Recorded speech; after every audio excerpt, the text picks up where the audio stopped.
Tingin ko siya meron na yan, magkakaroon na yan. It's possible po na magkakamens po ako o magkakababy ako.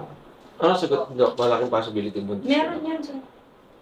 Yun. Hintayin lang natin maging saksya. Is it? Meron ng 70% na buntis si Mami. Tony Fowler, buntis na? Trending muli ang pinakabagong upload ng Toro family sa kanilang YouTube channel na may titulong Delay. Sa episode na ito ay pinaalam ni Tony Fowler na siya umano ay delay sa buwan ng dalaw at baka posible umanong buntis siya.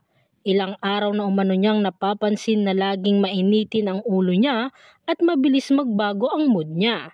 Sinubukan niya umanong mag-pregnancy test, ngunit malabo pa ang test dahil 1 week pa lang naman umano siyang delay. Una niya itong ipinaalam sa kanyang partner na si Vince Flores at inaasahan na talagang magiging masaya ang reaksyon nito. Sa una kinakabahan umano si Tony kaya napatanong sa kanya si Tito Vince ng bakit ka kinakabahan? Kung buntis ka, ayaw mo ba? Nadiretsyang sinagot naman ni Tony ng pagsayo, gusto ko. Sagot nga ni Tito Vince kung sakaling buntis si Tony, alam mo yung sayang nararamdaman ko if ever buntis ka. Triple ang saya nung isa, si Tyrone niya, saad niya. Pahabol na tanong nito, bakit ka kinakabahan kung buntis ka? Sagot naman ni Tony dito, baka pumangit yung katawan ko. Tulad ng nangyari sa akin dati, tapos di mo na ako magustuhan pagkatapos ko manganak. Anya pa, tapos yung ugali ko, di mo na matagalan baka this time sumuko ka na.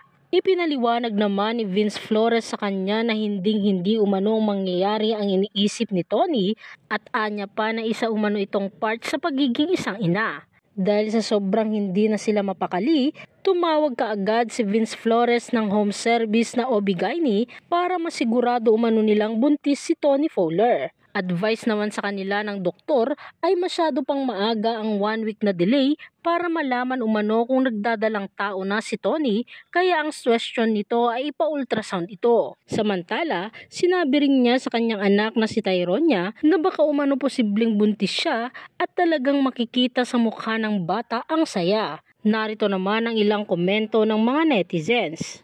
Happy for Team Onis kung sakali man na mabuo na si Baby Tyrone.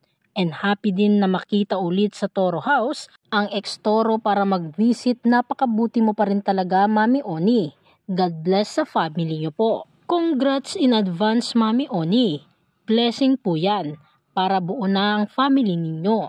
Congrats, pati ako naiiyak. Lalo na nang na-witness ko dati na ayaw talaga ni Tyrone niya ng kapatid.